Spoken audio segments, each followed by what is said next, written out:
वाजिबुल एहतराम काबिले कदर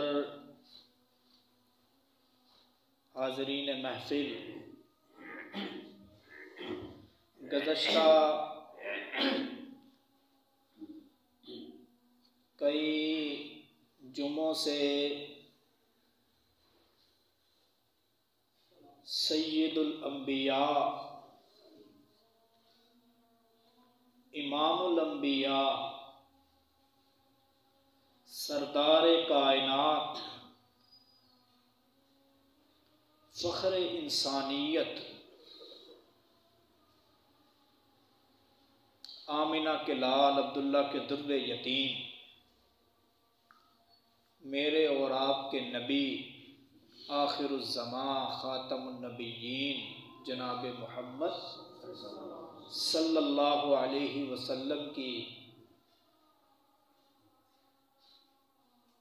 नबुव्वत से पहले की ज़िंदगी कैसे थी, उनकी पैदाइश से पहले का ज़माना, फिर पैदाइश के वक़्त का, ये सारी चीज़ें आपने सुन ली। गुज़श्ता जुमे जहाँ गुफ्तगू का इख्तिताम किया था वो ये था कि मेरे नबी जनाब मोहम्मद सल्लल्लाहु अलैहि वसल्लम की पहली शादी, पहला निकाह कोई आम औरत से नहीं हुआ था, बल्कि वो औरत ऐसी थी कि मक्का शहर के सारे ताजरों का सामान एक तरफ होता तो हज़रत खतीजा का सामान एक तरफ होता, यानी मक्का के सारे ताजर मिलकर हज़रत खतीजा का मुकाबला नहीं कर सकते थे, इतनी मालदार थीं। उन्होंने शोहरत सुन रखी थी, नाम सुन रखा था कि मक्का के अंदर एक ताजर है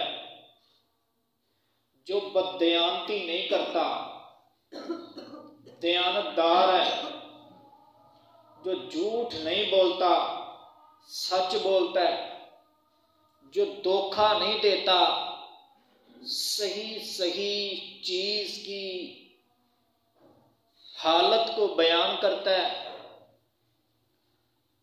जो महज चंद टके हासिल करने के लिए अपने ज़मीर का सौदा नहीं करता। हर तरफ शोहरत ही शोहरत थी कि हर ताजर के अंदर झूठ का शुबा हो सकता है, फराड का शुबा हो सकता है, लेकिन ये जो ताजर मोहम्मद है, अब्दुल्ला का बेटा, अब्दुल मुत्तलिब का पोता, ये झूठ नहीं बोल सकता, ये धोखा नहीं दे सकता।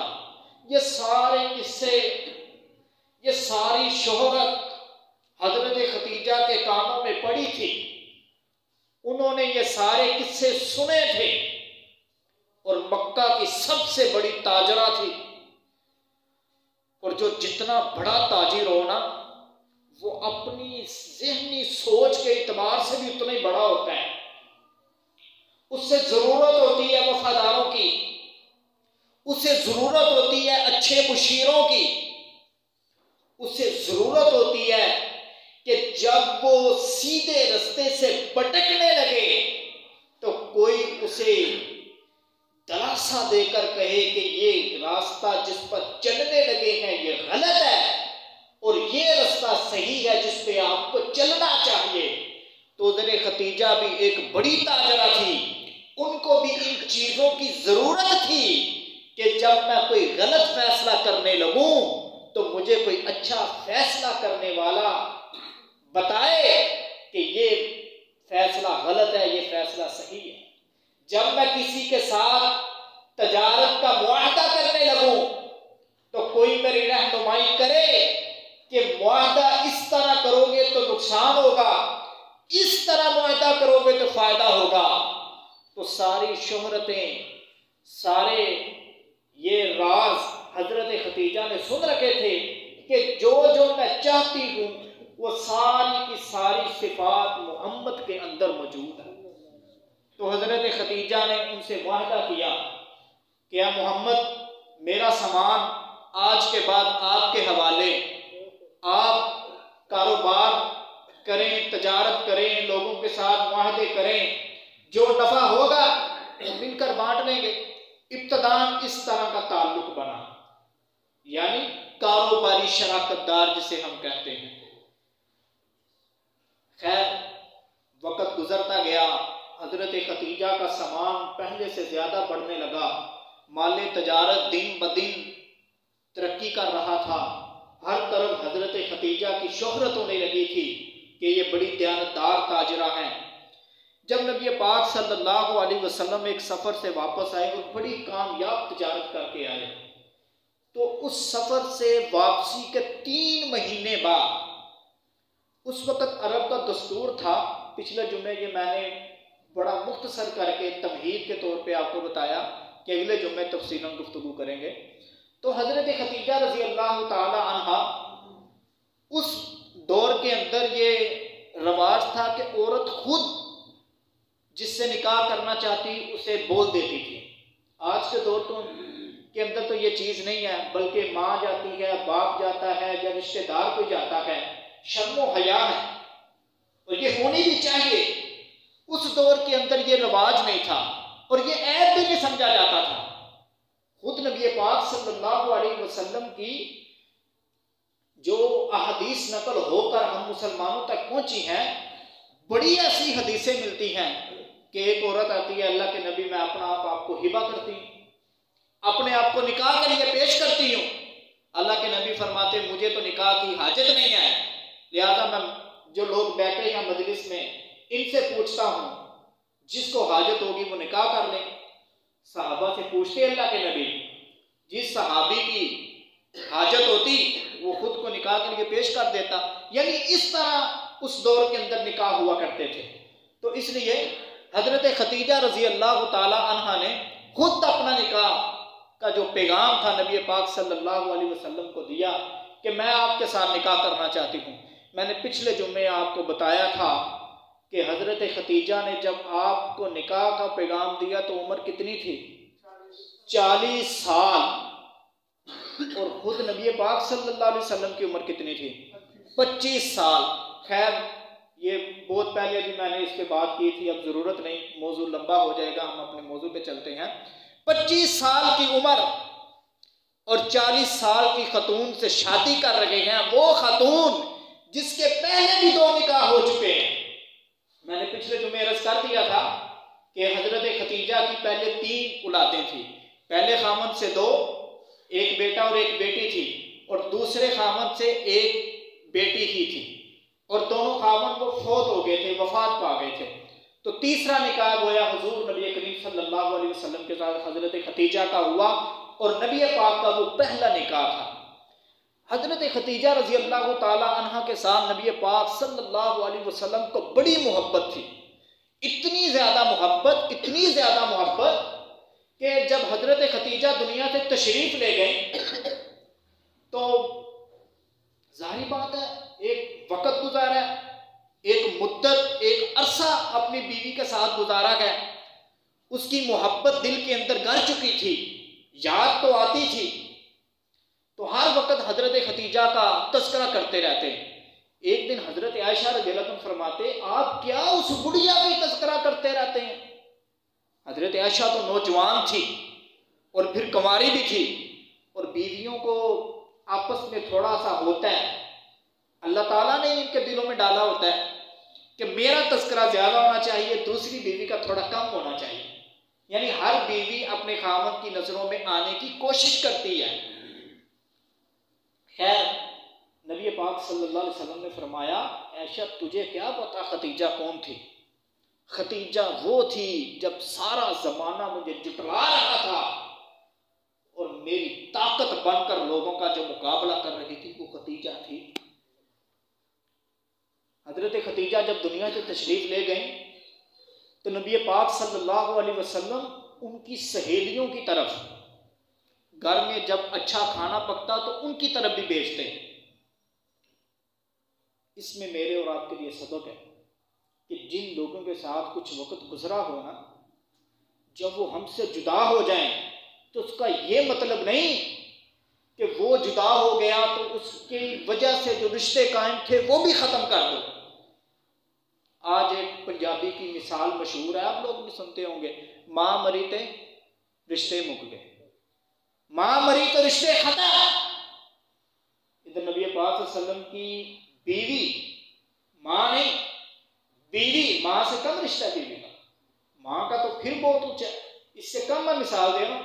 बीवी दुनिया से गई है, ये नहीं कि उसके जो घर वाले थे उनके साथ ताल्लुक कायम रखा, नहीं, बल्कि जो उसकी सहेलियां थी, जो हजरत खतीजा की दोस्त थी, उनका भी मेरे नबी ने ख्याल करना नहीं छोड़ा, बल्कि उनके भी हुकूक मेरे नबी अदा करते रहे। ये नहीं सोचा कि अब बीवी तो दुनिया से चली गई है लिहाजा अब क्या फायदा उनके साथ ताल्लुकात कायम रखने का, नहीं, ये है मेरे नबी की सीरत, ये है मेरे नबी का अपनी उम्मत को पैगाम अमल करके दिखाया, अमल करके। मैं एक बात कल पढ़ रहा था, एक होता है पालना, एक होता है तरबियत करना। पालना क्या, बाप ने कुछ पैसे कमाए लाए, घर में खाना पका, वो औलाद ने खाया, औलाद को कपड़ों की जरूरत है, कपड़े लेकर दिए, पढ़ाई की जरूरत है, पढ़ा दिया, इसको कहते हैं पालना। तरबियत इसे नहीं कहते, तरबियत कहते हैं जो बच्चा अपने वालिदैन को देख के सीखता है। मैं कुछ मिसालें पेश करता हूं इसकी। मिसाल के तौर पर वालिद ने बाइक से हराम की कमाई लेकर आया, बेगम सीधी हो गई, मियाँ कहां से लेकर आया तू, क्या जरिया है तेरी आमदनी का। अब बच्चा सीखेगा कि मेरी माँ मेरे बाप से सवाल कर रही है कि ये कमाई कहां से आई है, हलाल किया या हराम किया है। अब वो है तो छोटा सा, 2 साल 3 साल 4 साल 5 साल 10 साल का, लेकिन उसके जहन में ये बात बैठ गई है, हराम नहीं कमाना। शादी आ गई, शोहर के पास पैसे नहीं, अब बीवी सब्र करती है कि मेरे शोहर के इतने अखराजात नहीं है, इतनी उसकी आमदनी नहीं है कि वो मेरी हर तरह की ख्वाहिश को पूरा कर सके। सब्र करती है, जो पिछले कपड़े हैं पुराने पड़े हैं वो पहनकर चली जाती है। इसे कहते हैं तरबियत। उसकी जो बेटी होगी वो देखेगी कि मेरी माँ ने पुराने कपड़ों पे गुजारा किया, मेरे बाप के पास इतने पैसे नहीं थे कि मेरी माँ को कपड़े लेकर देती। ये माँ ने तो सब्र कर लिया है, लेकिन उस सब्र की वजह से जो उसकी बेटी का जहन बन गया है, अब वो जब अपने घर में जाएगी तो उनके लिए खुशी का बायस बनेगी या मुसीबत का बायस बनेगी? यकीनन खुशी का बायस बनेगी। क्यों? उसने तरबियत अच्छे घर में अपनी करवाई। कहने का मतलब ये है, मेरे नबी पाक सल्लल्लाहु अलैहि वसल्लम ने अपनी उम्मत की तरबियत अमल के जरिए की है, गुफ्तगू के जरिए नहीं। गुफ्तगू के जरिए तो पैगाम होता है। इसकी मिसाल मैं दे देता हूं आपको समझाने के लिए। अब मैं मिंबर पे बैठा हूं, मैं कहूं झूठ नहीं बोलना, ये हो गया पैगाम। अब जब हम जुम्मा खत्म होता है आपस में बैठते हैं, आप मुझसे सवालात करते हैं, मैं बीच में झूठ बोल देता हूं, मैं बीच में झूठ बोल देता हूं, तो आप कहेंगे पेंदा खोजे करता खोजे, ऐसे होता भी। लेकिन अगर मैं वहीं बैठकर आपको सच बोलूं, अगरचे सच वो आपको बर्दाश्त ना हो, आपको वो कड़वा लगे, वो है तरबियत। इसलिए मेरे नबी पाक सल्लल्लाहु अलैहि वसल्लम का ये जो अमल था कि हजरत खतीजा दुनिया से चली गई, लेकिन उनकी सहेलियों के साथ अच्छा बर्ताव किया, घर में अच्छा पकता तो उसमें से कुछ हिस्सा उनकी सहेलियों की तरफ भेजते। ये पैगाम है हम के लिए, हम उम्मत के लिए, हम मुसलमानों के लिए, कि जब कोई दुनिया से चला जाए तो इसका मतलब ये हरगिज नहीं है उसके चले जाने की वजह से आपने लोगों से ताल्लुकात ही खराब कर देने हैं। बल्कि उसी तरह ताल्लुकात रखने का जिस तरह मरने वाले की जिंदगी में आपके ताल्लुकात थे। खैर, आगे चलते हैं। नबी पाक सल्लल्लाहु अलैहि वसल्लम का हर तरफ ये शोर था, ईमानदार है, सच्चा है, सादिक है, अमीन है। एक दफा मक्का की जो बिल्डिंग है, जो 4 दीवारी है, उसकी बैतुल्लाह शरीफ की, आप में से जो लोग गए हैं आपने देखा होगा, अल्लाह ताला जो नहीं गए मेरे समेत, अल्लाह उनको भी उस घर की हाज़िरी नसीब फरमाए। और मैं अक्सर कहा करता हूँ, वहाँ जाना ये अल्लाह की तौफीक है। कोई कहे ना मेरे पास पैसा नहीं है, मेरे पास दौलत नहीं है। हमारी गली के अंदर एक बंदा, पंजाबी में कहते फुल्ले बेचने वाला, वो बेचने आता है, वो उम्रे पे जा रहा है और मोहल्लेदार परेशान है, इसके पास इतना पैसा कहाँ से आ गया।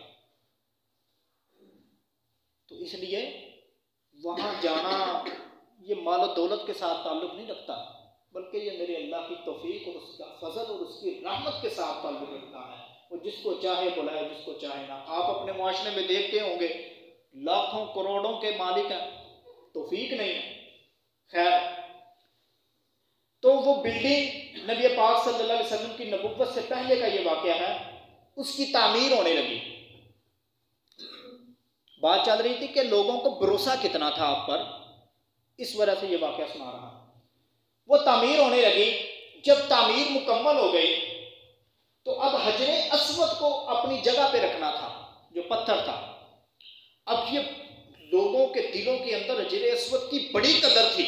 उस दौर के अंदर भी, ज़माने जाहिलियत में भी लोगों को दिलों के अंदर ये बड़ी ख्वाहिश थी कबीलों वालों की कि ये एजाज हमें मिले। एक कबीला कहने लगा जी हजरे अस्वद का पत्थर हम रखेंगे, दूसरा कबीला कहने लगा जी हम रखेंगे, तीसरा कहने लगा हम रखेंगे। और लड़ाई इतनी शिद्दत इख्तियार कर गई कि 4 दिन गुजर गए बहसों मुबहसे में, मुनाज़रों मुजादले में, कि कौन इस एजाज का हकदार है, कौन ये शर्फ पाएगा। बात किसी तरफ नहीं लग रही थी। उनमें से एक बुजुर्ग था, उसने कहा चलो ऐसा करते हैं, सब अपने अपने घरों में चले गए, इधर कोई भी ना रहे बैतुल्लाह के पास। जो सबसे पहले आएगा ना, सुबह सबसे पहले बैतुल्लाह के पास आएगा। शर्त यह है कि सब अपने घर जाएंगे और सब सोएंगे जाकर। जो सबसे पहले उठकर बैतुल्लाह में आएगा ना, वो कबीला इसका हकदार होगा। अब सब अपने घर चले गए, मुआहदे के मुताबिक सो गए। सुबह सबसे पहले जो वहां आने वाला था बैतुल्लाह में, वो हमारे और आपके नबी जनाब मोहम्मद सल्लल्लाहु अलैहि वसल्लम थे। अब यहाँ देखना, मैं कह रहा था ना मेरे नबी की सीरत कैसी है। मैं कोशिश करता हूँ ऐसे वाकयात को जिक्र करूँ जिसमें मेरे और आपके लिए सबक हो, महज जज्बात ना उभरे, बल्कि उससे हमने क्या सीखना है वो हासिल हो। अब लोग इकट्ठे हो गए। अब किसी के दिल के अंदर कोई बुग़्ज़ ना रहा, किसी के दिल के अंदर ना कोई एक दूसरे के मुकाबले में बात करने का जी ना चाह रहा था। क्यों? क्योंकि जो शख्स सबसे पहले आया था ना, वो सबके नज़दीक मुअज़्ज़ज़ था। ये नहीं था कि वो कबीले के साथ दुश्मनी या उसका बंदा आ गया लिहाजा हम नहीं मानेंगे, मुआहदा गया बाहर में ना। हज़रत नबी करीम सल्लल्लाहु अलैहि वसल्लम अपने ज़माने की उस वक़्त ऐसी शख्सियत थी कि जिस पे कोई उंगली नहीं उठा सकता, जिस पर कोई बेयकीनी का दावा नहीं कर सकता था। सारे मक्के वाले मुत्तफिक हो गए, ठीक है मोहम्मद उठा पत्थर और अपनी जगह पे रख। अब अगर मेरे नबी चाहते उस एजाज से सिर्फ अकेले भी मुस्तफीद हो सकते थे, अगर चाहते उस शर्फ़े कबूलियत का हकदार सिर्फ खुद ही को बनाते, बाकी सबको दुदकार देते, लेकिन नहीं, ऐसे नहीं किया। क्यों? मेरे नबी सिर्फ मुसलमानों के लिए नहीं, पूरी इंसानियत के लिए रहमत बनकर आए। रहमत का क्या मतलब? यानी हर एक को उसका हक देना, हर एक के लिए अपने दिल के अंदर दर्द रखना, हर एक के लिए अपने दिल के अंदर खैरख्वाही का जज्बा रखना। ये नहीं देखना इसका ताल्लुक फलां बरादरी के साथ है लिहाजा ये मेरी नजरों में ज्यादा है। इसका फलां बरादरी के साथ है, ये मेरी नजरों में कम है, नहीं ये ज्यादा मालदार है, ये ज्यादा इज्जत वाला है, ये कम मालदार है, ये कम ना। सब मेरे नबी की नजरों में बराबर थे। मेरे नबी ने कहा सब मेरे पे मुत्तफिक हो, जी सब मुत्तफिक हैं। तो फैसला ये हुआ, मेरे नबी ने फरमाया कितने कबीले हैं, कबीलों की गिनती की गई, जी इतने कबीले हैं। फरमाया एक कपड़ा लाओ, बड़ी चादर, बड़ी, उस चादर के अंदर उस पत्थर को रखा और हर कबीले के सरदार को कहा कि आकर अपना हाथ इस चादर के साथ लगाओ, यानी कि उसको उठाओ। फिर सब कबीले वालों ने उस पत्थर को उठाकर काबा में फिट किया, वहां रख दिया।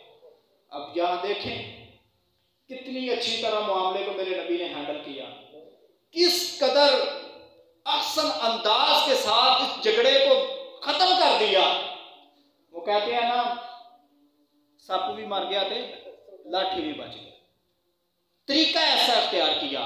तो इसलिए मेरे और आपके ऊपर जब कोई एतमाद करे, कोई मोहल्लेदार, दो फरीक झगड़ पड़े हैं, आप फैसला मुकर्रर हो गए हैं, तो इसका यह मतलब नहीं है कि आपने अपनी फिरौनियत में डूबकर फैसला करना है, बल्कि जो हक और सच है उसके मुताबिक चलना।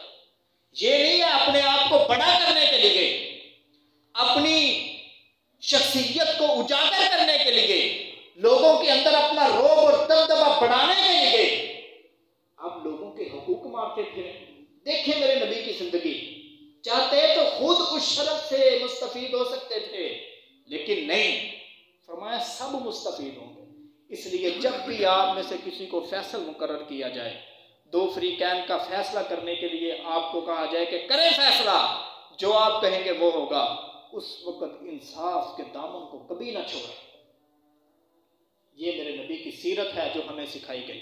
खैर, अब बात करते हैं ये कि नबी पाक सल्लल्लाहु अलैहि वसल्लम के नबुव्वत से पहले दोस्त कौन कौन थे। दोस्तों का बड़ा असर होता है इंसान की जिंदगी पर। वो कहते हैं ना, जिसकी महफिल अच्छी वो खुद भी अच्छा, जिसकी महफिल बुरी वो खुद भी बुरा।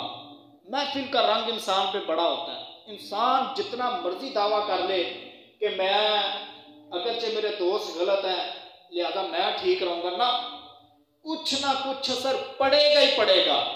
वो कहते हैं ना कि 4 सेब खराब हो और 5वां साथ में ठीक ठाक सलामत हट्टा कट्टा सेब रख दें, सुआ,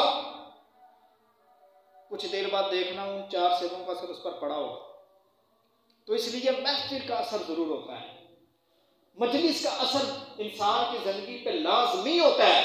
अगर आपके दोस्त अच्छे हैं तो समझ लें आप खुद भी अच्छे हैं। अगर आपके दोस्त बुरे हैं ना, आप जितना मर्जी अच्छा होने का दावा करें, कुछ ना कुछ असर आप पर भी पड़ेगा। खैर, नबी करीम सल्लल्लाहु अलैहि वसल्लम के 4 दोस्त हदीस में मिलते हैं जो सबसे ज्यादा करीबी थे, जो मेरे नबी पाक सल्लल्लाहु अलैहि वसल्लम के साथ तिजारत में भी शामिल होते, उठना बैठना खाना पीना ये सारा। उनमें से जो पहले नंबर पर थे वो हजरत अबू बकर थे रजी अल्लाह ताला। क्या किस्मत पाई है हजरत अबू बकर ने। बचपन भी मेरे नबी के साथ गुजरा, लड़कपन भी मेरे नबी के साथ, जवानी भी मेरे नबी के साथ, बुढ़ापा भी नबी के साथ। फिर जितनी उम्र मेरे नबी की थी उतनी उम्र ही हजरत अबू बकर की थी। जहां मेरे नबी दफन हुए वहां हजरत अबू बकर भी दफन हुए। फिर आखिरत में जो ठिकाना मेरे मोहम्मद का होगा वही ठिकाना अबू बकर का होगा। क्या किस्मत पाई है हजरत अबू बकर ने। खैर, कुछ इजाज ऐसे होते हैं, ये अल्लाह की अता होती हैं। तो बंदा कहे ना इसको मैं अपने जोरे बाजू हासिल कर लूँ, ना, कुछ इजाद अल्लाह ताला ने कुछ शख्सियात के साथ मुख्तस कर दिए होते हैं कि ये इजाद मैंने सिर्फ इसी को दिया है। तो ये इजाद सिर्फ अबू बकर रजी अल्लाह ताला को मिला कि उनका बचपन, उनका लड़कपन, उनकी जवानी, उनका बुढ़ापा, फिर मौत के बाद जिस जगह दफन हुए वो जगह भी नबी के साथ। फिर क़यामत के दिन जब मेरे नबी झंडा लेकर उठेंगे, सारी उम्मत मेरे नबी के झंडे के नीचे होगी, उस वक्त जो सबसे करीब मेरे नबी के होगा वो अबू बकर होगा। क्या किस्मत पाई है। मैंने एक जुम्मे पहले भी अर्ज किया था कि क़यामत के दिन जब सारी इंसानियत थर थर कांप रही है, सारे नबियों से चलते चलते जब सारी इंसानियत नबी के दर पर आएगी, अल्लाह के आगे मेरे नबी सजदा रेज़ हो जाएंगे। इरफा रासका या मोहम्मद, मां मोहम्मद क्या मांगता है? मेरे नबी कहेंगे अल्लाह और तो कुछ नहीं मांगता, इंसानियत अपने हिसाबों किताब की मुंतजिर है। ये दिन बड़ा दर्दनाक है, दहशतनाक है, ये नहीं बर्दाश्त हो रहा, फैसला कर दे ताकि जन्नती जन्नत में चले जाएं, जहन्नमी जहन्नम में चले जाएं। ये जो दिन शिद्दत वाला है ये बर्दाश्त से बाहर है। अल्लाह के नबी कहेंगे है मोहम्मद तेरे पास कोई ऐसा बंदा जो मेरे रब का सामना कर सके, जो मुझ रब को हिसाब दे सके? अल्लाह के नबी अबू बकर का हाथ पकड़कर रब के दरबार में खड़ा कर, अल्लाह कहेगा इंदा ते आप हिसाब देना है, इसका के हिसाब लेना सा। मेरे नबी ने फरमाया था ना कि मैंने अपनी जिंदगी में जिसने मुझ मोहम्मद पर एहसान किए हैं मैंने सबका बदला चुका दिया, सिवाय अबू बकर। इसके मुझ पर एहसान ही इतने हैं कि मुझ मोहम्मद के बस की बात ही नहीं है, ये खुद मेरा अल्लाह क़यामत के दिन उठाएगा, और इससे बड़ा और हिसाब क्या चुकाना मेरे अल्लाह ने? अल्लाह कहेगा बगैर हिसाब के अबू बकर को जन्नत में दाखिल कर। ऐसे दोस्त होने चाहिए। मेरे नबी का ऐसा दोस्त था, तो हमें भी चाहिए कि दोस्त ऐसा बनाएं जो सच्चा हो, जो झूठ बोलने वाला ना हो, जो लोगों की हिब्बतें करने वाला ना हो, लोगों के दरमियान तफरका डालने वाला ना हो, झगड़ालू किस्म का ना हो, बहस मुबासे का मिजाज रखने वाला ना हो, बड़ों का अदब करने वाला हो, छोटों से प्यार करने वाला हो। ऐसा दोस्त हरगिज़ ना बनाएं जो बड़ों की पगड़ियां उछालता हो, जो महज अपनी सियासी पार्टी के पीछे अपने बाप के सामने खड़े हो जाने वाला। होता है कि नहीं होता आजकल? जी मेरा इस जमात के साथ ताल्लुक है, दोस्तों की लड़ाई, इसका तो मैं तस्करा नहीं करता कि सियासत की वजह से दोस्त, अब ये तो अब बात बड़ी पीछे रह गई है। बेटा बाप से लड़ रहा है सियासी पार्टी की वजह से, तो इसलिए जब किसी दोस्त का इंतखाब करना ना खूब देखभाल के, क्योंकि उसके किरदार का असर आपके किरदार पे बड़ा पड़ेगा। मैं इसकी मिसाल देता हूं। अब मैं इधर बैठ के जुम्मा पढ़ाता हूं, आप मेरी बड़ी इज्जत करते हैं, मेरा बड़ा एहतराम करते हैं, जहां मैं गुजरता हूं आप सलाम लेने की कोशिश करते हैं, लेकिन मैंने अपने दोस्त शराबी किस्म के लोग बनाए हैं। कितनी देर आप मेरे बारे में उसने जान रखेंगे? कितनी देर आप मुझे अच्छा कहेंगे? कितनी देर मुझे इस मिंबर पर बैठने देंगे? मौलवी जी यारियां तो देखो अपनी। तो इसलिए अपने दोस्त बड़े देखभाल के बनाए, खूब छानबीन करके, क्योंकि उसकी जिंदगी का असर आपकी जिंदगी पे बहुत पड़ेगा। खैर, ये था एक दोस्त हजरत अबू बकर। दूसरे दोस्त हजरत हकीम बिन हिज़ाम, ये हजरत खदीजा के चचाजाद भाई थे, यानी नबी पाक सल्लल्लाहु अलैहि वसल्लम के रिश्ते में साले लगे। इनका भी नबी पाक सल्लल्लाहु अलैहि वसल्लम के साथ बड़ा करीबी ताल्लुक था। इन्होंने इब्तिदान इस्लाम कबूल नहीं किया था, और इनकी इतनी तारीख मिलती भी नहीं है। बस इतना मिलता है कि नबुव्वत के 18वें साल जाकर इन्होंने मेरे नबी पाक सल्लल्लाहु अलैहि वसल्लम के हाथ पे बैत की थी। लेकिन जो 18 साल तक हालत कुफर में रहे, तो कभी भी इन्होंने कुफार की जानब से किसी जंग में शिरकत नहीं की कि यार मेरे यार के साथ जंग हो रही है, मैं क्यों जाऊं? ठीक है, उसका मजहब अपना, मेरा मजहब अपना, ज्यादा लड़ाई झगड़ा नहीं करेंगे। हो सका तो मोहम्मद की खिदमत करेंगे, जितना हो सका, मजहब अपना अपना। खैर, लेकिन अल्लाह ताला ने उनके हिस्से में ईमान लिखा था। नबी पाक सल्लल्लाहु अलैहि वसल्लम के बड़े करीबी दोस्त थे, तो उन्होंने नबुव्वत के 18वें साल, हिजरत के 8वें, नबुव्वत के 18वें साल इस्लाम कबूल कर लिया। इसी तरह तीसरे दोस्त थे हजरत कुमार बिन सालिबा रजी अल्लाह ताला अन्हु। इनके इस्लाम लाने का वाकया ये है, मैं बात मुख्तसर करता हूँ। इनके ये कहते हैं मैं मक्का आया और मैंने देखा कि मोहम्मद को हर तरफ से ना मजनून लड़कों ने घेरा हुआ है, और ये खुद तबीब थे। कहने लगे मेरा गुमान ये हुआ कहीं ऐसा ना हो गया हो, अस्तगफिरुल्लाह नऊज़ुबिल्लाह, मेरी तो जुबान भी ये लफ्ज़ नहीं अदा कर सकती, कि कहीं मोहम्मद भी इन जैसा ना हो गया हो, क्योंकि जिन में बंदा बैठता है फिर उन्हीं जैसा नजर आता है। तो कहते हैं मैं करीब हुआ, मैंने पूछा मोहम्मद क्या मसला हो गया तुझे, तू तो इतना शरीफ था, इन बेईमानों के दरमियान कहाँ फंस गया? कहने लगे मैं तो इनको ईमान की दावत देने आया। मैं तो मक्के वालों के लिए अच्छा सोचता हूं, इन्हें एक रब की तरफ बुला